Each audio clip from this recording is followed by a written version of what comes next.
What's up, YouTube? I'm back at you with another video. And in this video, I'm going to do my prediction for the LSU Tigers versus the Wisconsin Badgers matchup in the ReliaQuest Bowl. Really good matchup, I think. And we'll just go ahead and read off the stats. I'm going to start off with LSU. LSU is going to be without Jaden Daniels. He's going to be getting ready for the draft. Um, Heisman Trophy winner, did a phenomenal job for LSU. Finishing off with 3,812 yards passing.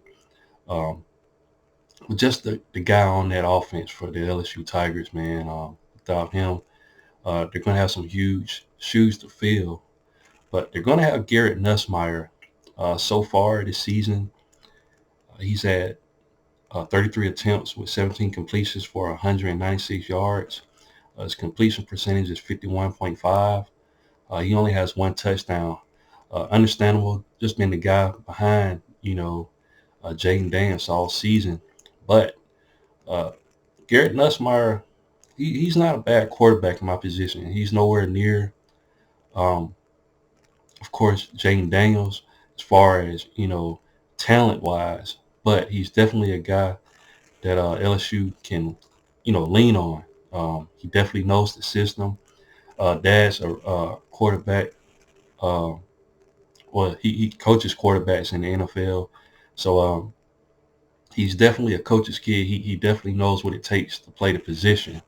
Um, I'm gonna read off his overall stats since he's been at LSU. In 3 seasons, he's accounted for 1,325 passing yards and 8 touchdowns, completing close to 60% of his passes. So um, he's definitely going to get his opportunity in this matchup as being the starter.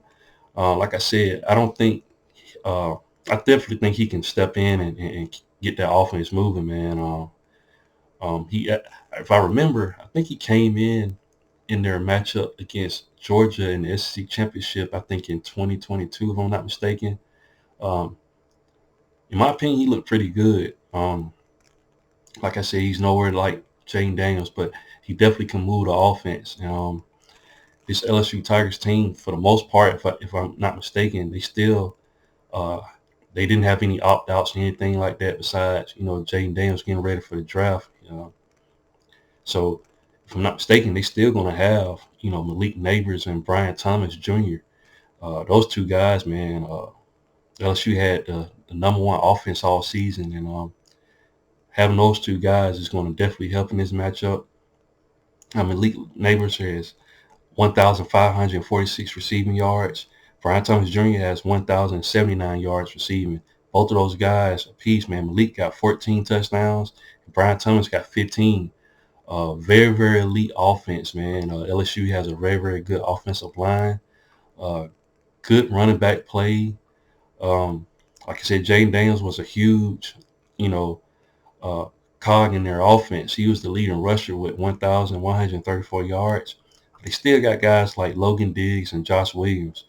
Logan Diggs is the second rush behind Jaden Daniels with 652 with 7 touchdowns. Josh Williams with 233, 5 touchdowns. So, and they also got a guy like Noah Kane, man. They just very deep at the position. Noah Kane has 150 yards rushing. So this LSU offense, in my opinion, is going to be fine. Um, Everything's still intact, except the quarterback position for them. But Garrett Nussmeier is a guy that I think will be able to step right in. He knows the offense in and out. Brian Kelly had high praise for him to start in this matchup. And LSU is going to be really good offensively. Now, defensively, LSU hasn't been the LSU of old. They've given up, a lot of points this season, and it's very uncharacteristic, looking at a team like LSU and them, struggling defensively, man. LSU has, you know, typically has one of the best defenses in the country, you know, definitely in the SEC. They're very, ranked pretty high, but definitely some things they got to clean up defensively in this matchup. Um, but I don't think it's going to matter too much, and I'm going to get into that, later on in the video. But defensively, man, they definitely got to step up. They have guys like Greg Penn, the third, he's the leading tackler with total tackles with 82. He has 3 sacks on the season. They got guys like Major Burns in the safety position. He has 1 sack, 3 passes defended, 1 interception. I mean, they have the talent on the team. Really, really good team. Uh, Harold Perkins, he's another guy. He's that guy on that team, man. Had a great freshman season. This season, uh, they kind of moved him around a little bit. You know, in my opinion, I would have kept him, you know, at his original position. You know, basically spying quarterbacks and stuff like that. I think he excels at that position. I noticed they tried to move him, put him on the ends and stuff like that to rush the passer, but he can do it all, man. This team is really, really talented. They got guys like Sage Ryan. So as far as I know, I don't think LSU has any opt-outs or anything like that. So it's going to be interesting to see what happens in this matchup. I'm going to switch over to Wisconsin. Now, Wisconsin's team brought in, new head coach Luke Fickell from Cincinnati. Really, really good coach in my opinion. Um, Definitely has some, work to do. Wisconsin, was trying to do new things offensively and stuff like that, and it was going through a change. If I'm not mistaken, I think Wisconsin is going to be without Braylon Allen at running back. He was their leading rusher.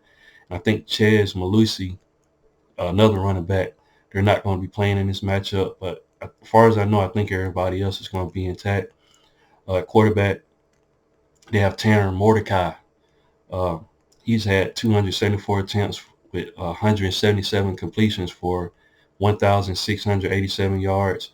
He has a 64.6 completion percentage with 6 touchdowns and 4 interceptions. Like I said, it was going through a change offensively. Not really, really good offense, in this matchup for Wisconsin.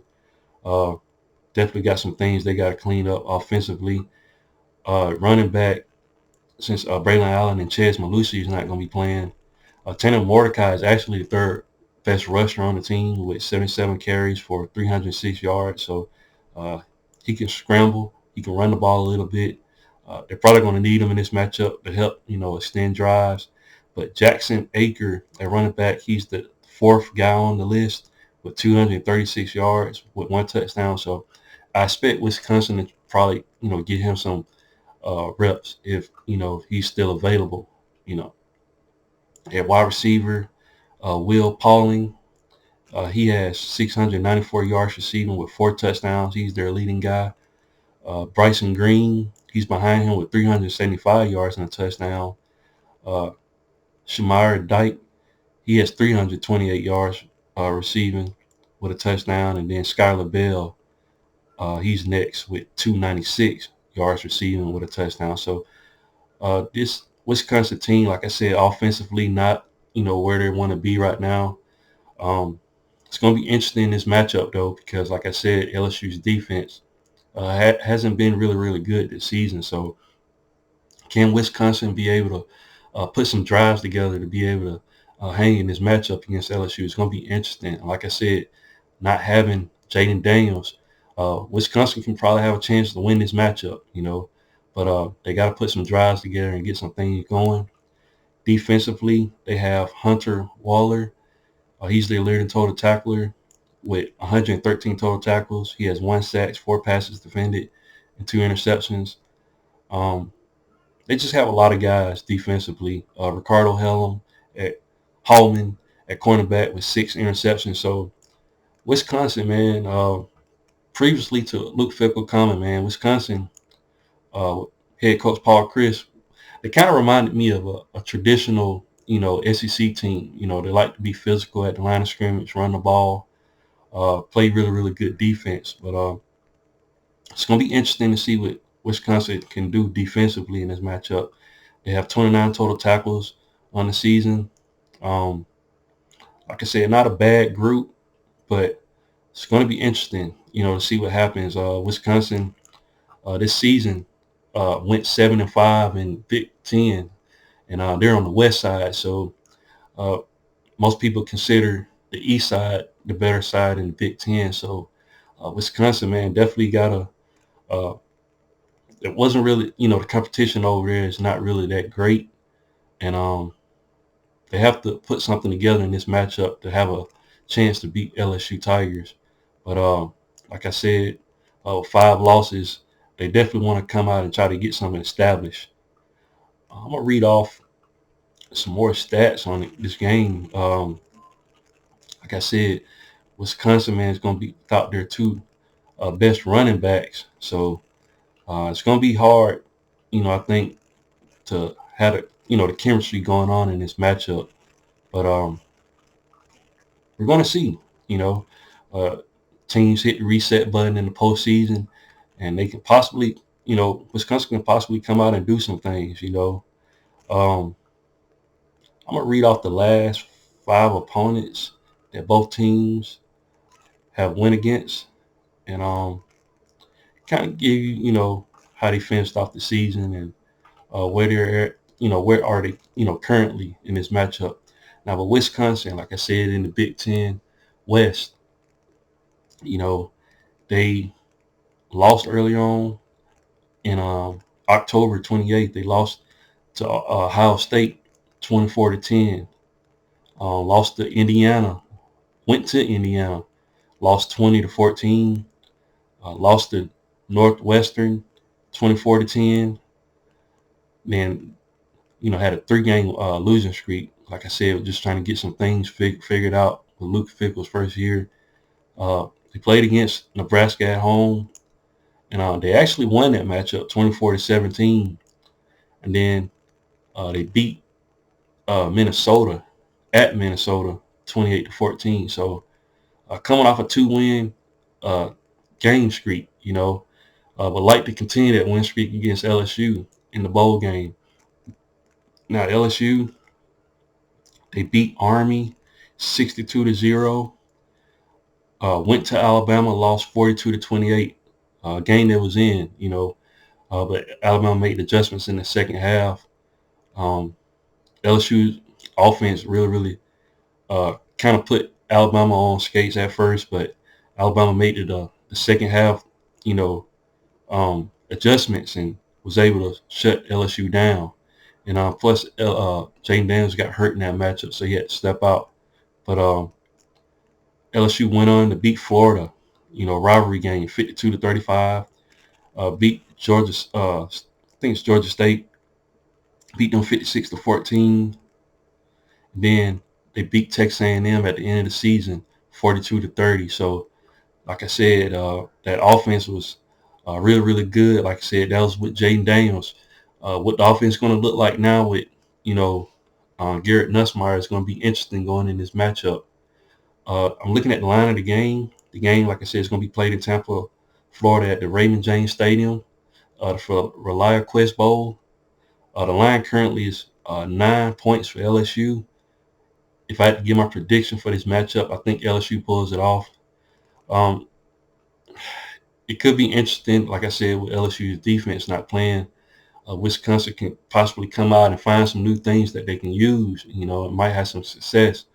But I think LSU's defense is going to get it together. I think after all this time, they probably went back and found some things out defensively. And I think LSU's talent overall, I think it's going to be too much for Wisconsin.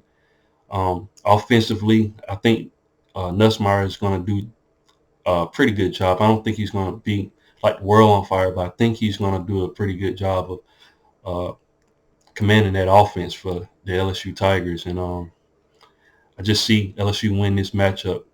But what do you guys think? Leave your thoughts and comments in the comment section. And once again, if you haven't, please like, share, and subscribe to the channel. And I'll definitely be back with more college football content. Thanks, guys, and roll tide.